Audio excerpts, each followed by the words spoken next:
Welcome back to Marriage Building Thursday, the podcast dedicated to helping couples create strong and thriving relationships. I'm your host, Ron Simplified Myers.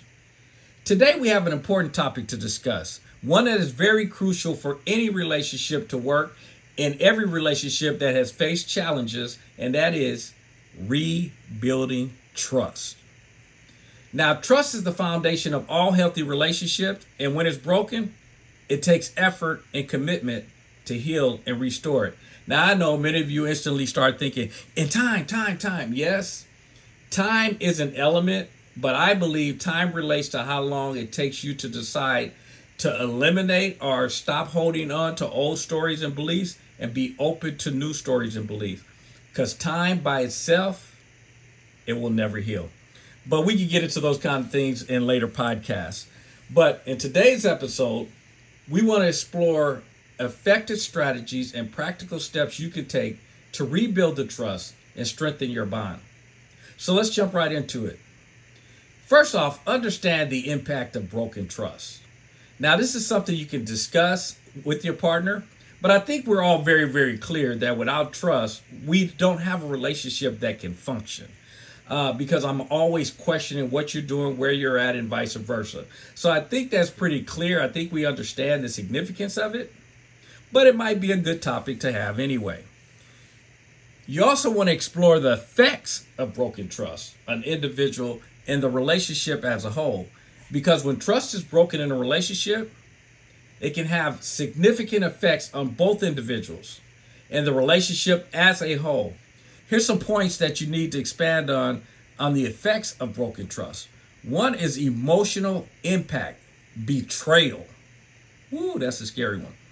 The individual who has been betrayed often experiences a deep sense of betrayal, which can lead to feelings of anger, sadness, hurt, and confusion. Trust forces the foundation of emotional intimacy, and when it's shattered, it can be challenging to rebuild.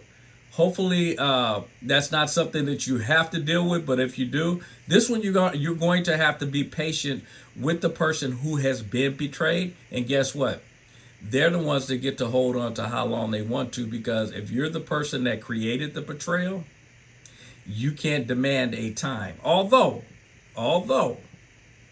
it's not something, if you're the person that betrayed, you can hold on to for a very long period of time. Because if you can't let it go, then you need to let the relationship go. And again, you guys know I'm fond of marriage and I'm against it, divorce, but I'm never going to tell you to ever stay again in a relationship that is causing mental or physical abuse. And if you have a person who maybe you messed up or they messed up, you told them you forgave them, but if you keep staying on it and you're not willing to move forward, then the relationship can't move forward. And it might be something that you're going to have to think about. Hopefully you'll learn the things that we're teaching here, and that won't be the option, divorce, that D word.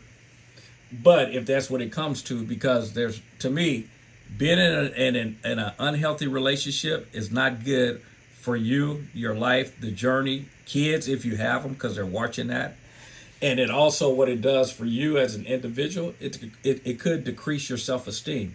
Because understand, the person that's been betrayed, their self-worth and wonder may start going around, as far as wondering the honesty and loyalty and questioning whether they are deserving of honesty and loyalty. Is there something about them? And a lot of times kids do that. You know, they'll blame themselves. Like if the parents end up in divorce, they blame themselves. Partners do the same thing. They'll look at, is it me? Is there something I did that created this? Now, again, this is always taking responsibility for your part, but understand you're never responsible for someone else's actions. But understand this betrayal thing and this broken trust, it can lead to a decrease in self-esteem and self-confidence. Anxiety and insecurity. What it does, broken trust can create a sense of anxiety and insecurity in both of the partners. The betrayed individual may struggle with trust issues, constantly question their partner's activities and actions. You guys have heard the stories. You come in at 5:15, you were supposed to be home at 5, instantly, where were you? What were you doing? Who were you with? That kind of stuff. And the person who broke the trust, They may also experience guilt and anxiety about their ability to regain trust and repair the relationship. I know sometimes it's hard for us to believe that the person who did it is actually feeling bad, but sometimes people actually feel bad the moment they do it or the moment after they did it. They let their emotions get involved and certain decisions, and they do it, and then afterwards, it's kind of like, when you go shopping, you buy things on impulse, and then you go home and you try to explain to yourself why you just did that, why you purchased that when you know it's not necessarily something you needed. But then you'll keep talking till you convince yourself as to why you did it. And that happens when some of the moves that we make in life, we do it based on an emotion at that particular moment. And then later we think about it. And maybe it wasn't a smart move. Now we got to start to figure out how do we work through this. And for some people, they actually torture themselves more than the partner will ever actually. So we have to understand it works on both sides. But again, the betrayed person is the person who gets to decide on how long this process is going to take, because guess what? You did cross the line. Okay, behavior impact. Now, communication breakdown. Trust is closely linked to that open and honest communication, which we've talked about before. When trust is broken, communication often becomes strained and ineffective. Individuals may become guarded with information. They're very defensive in their behavior, and it's going to create big problems inside of the relationship. So those behavioral backgrounds is a person who's not in the forgiving state, if you're the person who's been betrayed. And you got to watch your behaviors. And the same thing with the person who did the betraying. You have to understand the things that you were doing that created the betrayal, or the lack of trust, or the communication breakdown. And you got to be willing to step out of what you've normally done in order to bridge that gap. And you may think it's unfair on some of the things that's going to be asked of you, but guess what? Again, you're the person that crossed the line. You're going to have to be able to make some adjustments. It's definitely going to increase conflict. Okay, broken trust is going to lead to many conflicts and over little things in a lot of cases. And it's because that person is hurting. And you have to understand, if you're the person, again, that crossed the line, it might take a little patience with that person for them to be able to get through it. But at the same time, and that's why I keep going back, I don't want to make it just one-sided. If you're the person who has been betrayed, or you believe the trust has been broken because of something your partner did, you got to be able to notice that the conflicts that you're creating, how important are they to continue to hold on to? Because again, you're going to take your relationship to the area we've talked about before, where again, I'm talking about mental or physical abuse, which I'm never ever going to agree with. It's definitely going to affect intimacy. Trust is a crucial element in building and maintaining emotional and physical intimacy. See, I'm not a person that there's a belief that a woman should be open to having sex with her husband whenever he wants it. And it doesn't matter the situation. I've never believed that, and I never will believe that. The reason for that is called intimacy, for a reason. If I'm not feeling you because of something you've done, and I feel betrayed, guess what? During the intimacy, the sex, or however you want to classify it, I am doing something against my will. And guess what? You're going to make the person that's having sex with you feel as if you're almost to a point, I don't want to use the R word, but it does. It comes close to it, where a person feel like they're being used, they're being abused, they're being taken advantage of, they're being against their will. And it is really against their will if it's not something they want to do. And the only reason they're doing it is because in their mind, they believe and they've been taught that you're supposed to be servant to your partner, to your husband, no matter what the circumstances, just because he feels like it. And guys, you got to get over that. Whoever taught you that, That is not good to believe that no matter what the situation is, no matter how mad she is at you, no matter what you've done, but because you feel that the need is there, that you want it, she should just lay down and perform for you. Folks, you gotta look at the human element of everything. So anyway, this loss of intimacy is real. Pay close attention to it. And it definitely is going to have erosion of the foundation of the marriage. It's going to start to fall apart.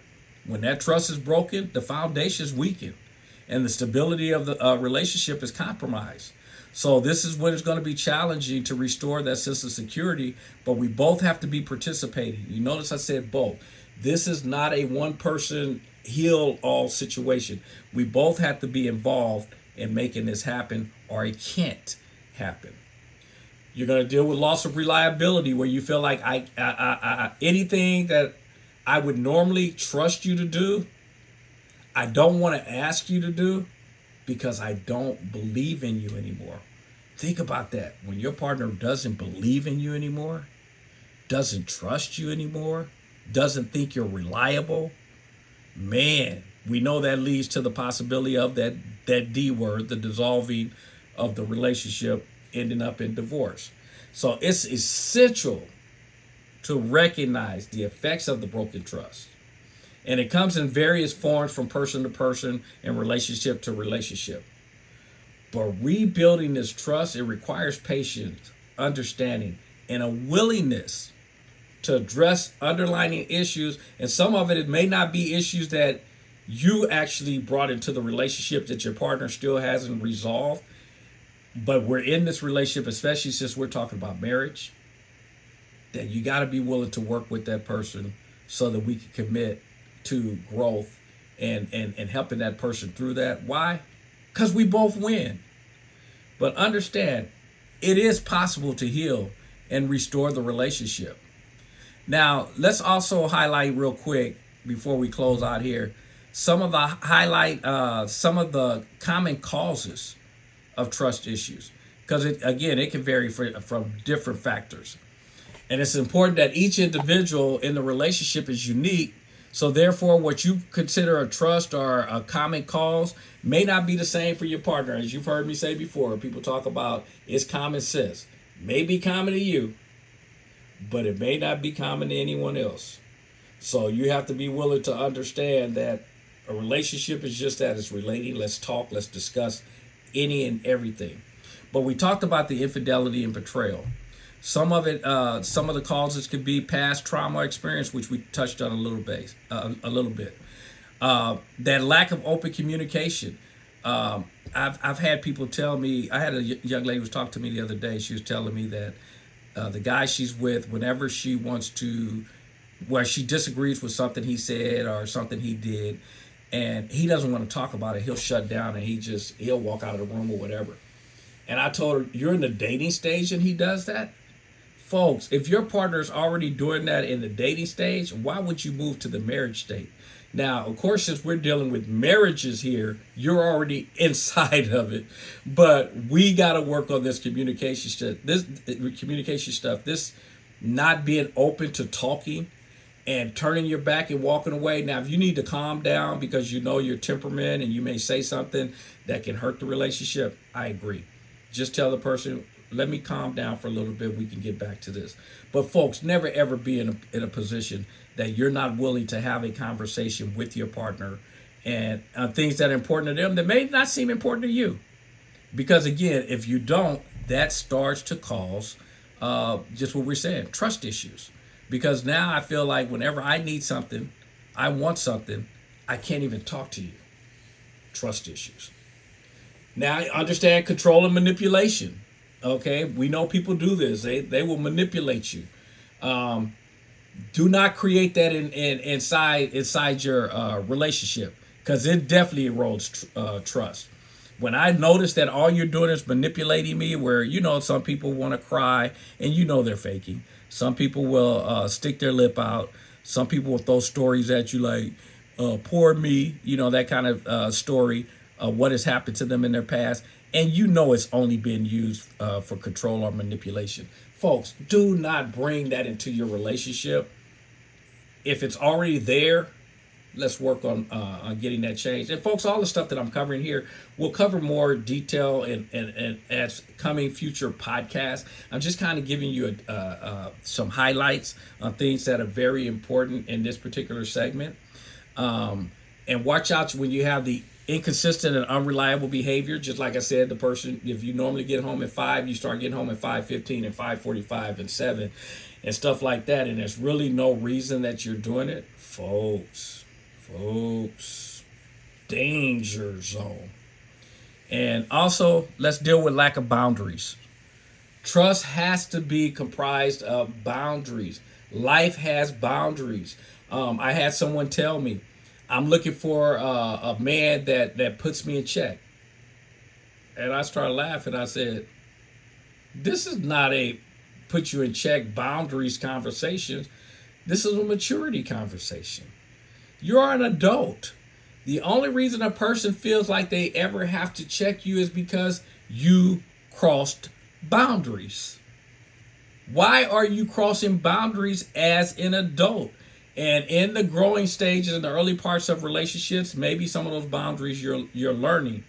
But you have to be open when your partner tells you that you're crossing a boundary. It doesn't matter whether you think it is or not. Again, it doesn't matter where your thought process is. I have to stay open and hear where they're coming from.